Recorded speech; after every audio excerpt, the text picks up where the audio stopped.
Hello everybody, it is 4:35 p.m. on January 30th. Welcome to another episode of Great Lakes weather.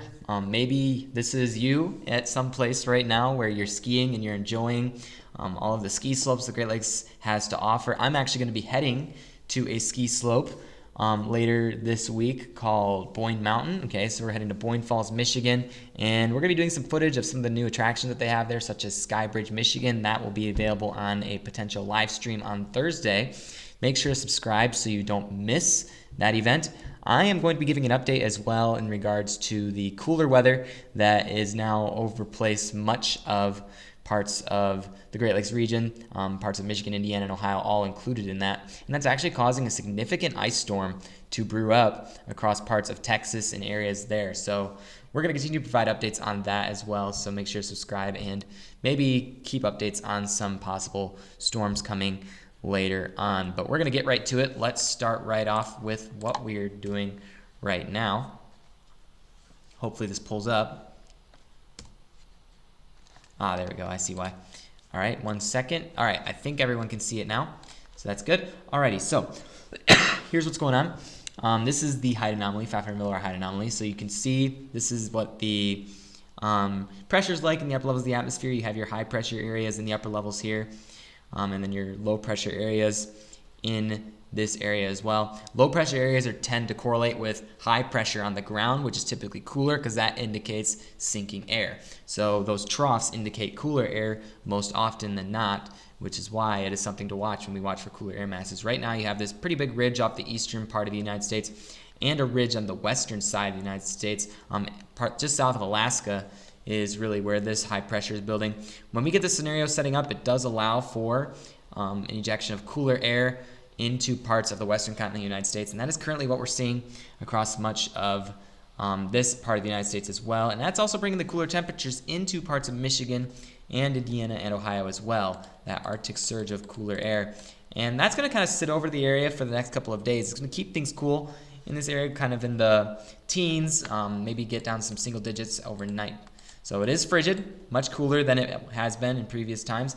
Interesting thing though, we're not really seeing any potential for significant winter storms associated with this drop in Arctic air, which again, that's probably a positive thing. We don't really like having those impacts, but there is a significant ice storm brewing in this area right here where Texas, Oklahoma, Arkansas, those areas are going to get some significant icing for this event, but it looks like it's going to mainly avoid much of us. Southern Indiana, Southern Ohio is likely to see some ice from this, but it's not going to be nearly as much as they get down there, which is going to be beneficial for you guys. I want to show you the upper pattern a little bit farther out as well. You do notice that high pressure quickly breaks across parts of Alaska and across the eastern part of the United States, which is going to alter our pattern. It's not really going to show up that polar potential, but you do see this polar drop in temperatures here across parts of the eastern seaboard, and that's going to influence eastern Michigan, northeastern Ohio as well, bring some cooler temperatures there. It looks like single digits in some spots as well, so definitely frigid air possibly moving into there. And then you see a resurgence of warm air across parts of the Great Lakes. I do think we're going to see temperatures warm up.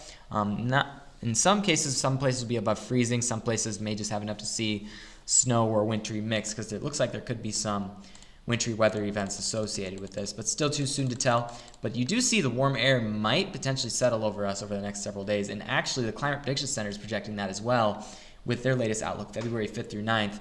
Despite the fact that it's going to be cold, you do notice that they are showing a higher probability for above average temperatures across Indiana, Ohio, and parts of Michigan. So you do see that potential for warmer air begin to increase, especially with those high pressure systems aloft sort of weakening and dissipating over the western and eastern side of the United States, which will allow for that warmer air to kind of filter in. So definitely gonna see this cold, but it's not gonna last too long, which is probably a good thing for those people who do not really like the cold. I'm gonna look at the precipitation type as well, the potential for what precipitation we could see, and you'll notice here you're gonna see a lot of pink develop over this general area.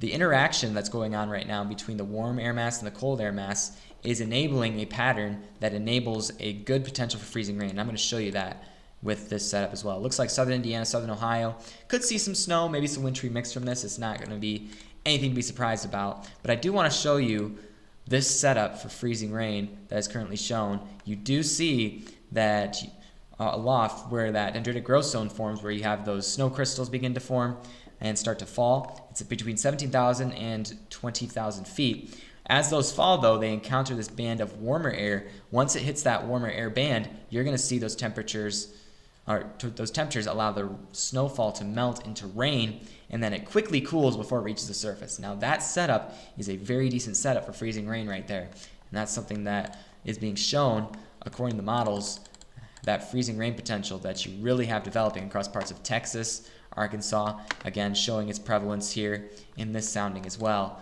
It does show freezing rain potential, very good freezing rain potential.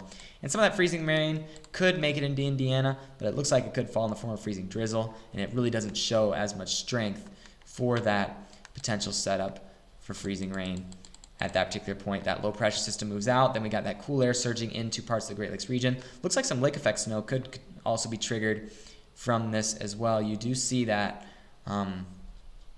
snowfall across parts of Lake Superior, Boyne City, which is where I'll be that day. It will be much cooler there. The lake effect snow even surging farther down to the south as well. Parts of northeastern Ohio included in that. It does show that wintry potential. And then we are watching this. I am watching this potential on Sunday for some more wintry weather before temperatures begin to warm up once again. That's going to be something we just want to watch for later. But it does show temperatures could potentially warm up enough to just bring some rain across parts of Michigan with snow in the Upper Peninsula. So you do see that warming trend, and then I'm going to stop here because the farther out we go, the models begin to disagree a lot more. There's not really much agreement with that particular event further out. So really showing that cooler air surging in with some snowfall, some lake effect snow potentially on Friday across parts of Michigan and northeastern Ohio. But that ice storm is really going to really mess things up across parts of the southern parts of the United States. So that's something to be aware of if you're in that area. So just something to watch for. Euromodel also showing that ice storm, significant icing potential occurring across parts of that area. You do see it's very much more well defined across the Euromodel. The quick warm up just above the surface, which enables that warming of the snowfall that forms in that dendritic growth zone, and then it freezes quickly, especially with temperatures at 27 degrees Fahrenheit. You really see those rain droplets really begin to freeze easily over parts of that area. It's the interaction of those two air masses that's really causing this strong ice storm to occur down there. And it really shows that it's going to stay farther south in the Great Lakes region. You do see that low pressure system bring some snow to parts of the Upper Peninsula as well. And also, the Euromodel does tend to hint at some chances of lake effect snow across parts of the Great Lakes, again, near Traverse City, and then parts of Allegan County once again. We've seen a lot of snow as of recently. That is also associated with that Arctic air mass. You do see that low, a little bit displaced farther to the north according to this model, so that's a little bit different as well, but that's just something to watch out for as we get closer to the actual event. And then again, model disagreement tends to show itself a bit more as we get farther, so we're going to wait just to project that in the future. But having a look at the wind chill and how the temperature is going to change throughout this time. This is Monday at 7 a.m., so we've already gone through this time. Let's actually get to the point where we're in the colder temperatures. Temperatures are getting cold outside. I will say it's going to get much colder. This is not the air temperature, though. This is the wind chill. So wind chills, as of Tuesday at about 3 a.m. are going to be sub-zero overnight tonight. So you're definitely going to want to be extra careful if you are dealing with those sub-zero wind chills. And it looks like that could continue through about Wednesday into Thursday. You do have single-digit wind chills still. You see a gradual bit of warming occurring, but then you see on Friday that Arctic air mass really surges down into the United States, but we're going to be on the southwestern edge of it, which is going to enable those cooler temps to really surge into our area as well. Look at the wind chills on Saturday at 7 a.m. That's pretty significant. Wind chills as low as 20 below zero. Wind chills getting as close to 60 below zero across parts of the Upper Peninsula and Canada.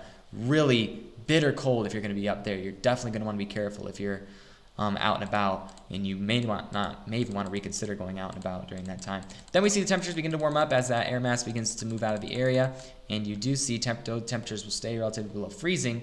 You do see those warmer temperatures start to surge down farther to the south across parts of Indiana, Ohio, and then kind of continuing that trend of just bouncing around as we see different air masses move through, different weather systems move through.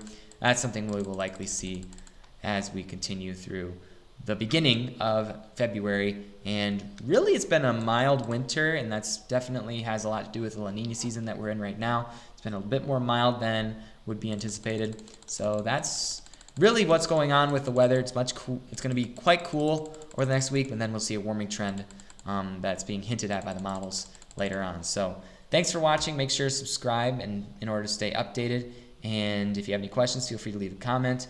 And also, stay tuned for Thursday's potential live stream of the Sky Bridge that will be up there in Boyne Falls, Michigan. So thanks so much for watching. I will see you all later.